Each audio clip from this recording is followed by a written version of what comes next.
तर भावांना आज 12 वाजताच गॅरेजवरचं कामावरून स्टँडवर आलो, कारण आज मला लवकर जायचं होतं घरी. स्टँडवर आल्याबरोबर लाल परी दिसली, जणू की माझीच वाट बघत थांबलेली. मग लगेच पळत जाऊन गाडी पकडलो आणि गाडी गच्च भरलेली असल्यामुळं मला सगळ्यात लास्टच्या सीटवर जागा मिळाली. पूर्ण सीट मिळाली म्हणून मी पण खुश झालो.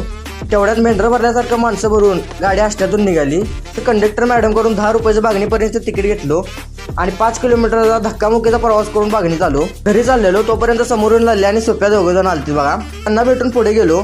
तेवढ्यात गजनीबाई अमर कोराडे यांचं दर्शन झालं. स्पेशल मटण घ्यायसाठी बागणीला आलते. मला पण फोन करा म्हणलो तर काय म्हणतात बघा, तुला अजिबात फोन लावणार नाही, नको लाव, बोलवणार पण अजिबात नको.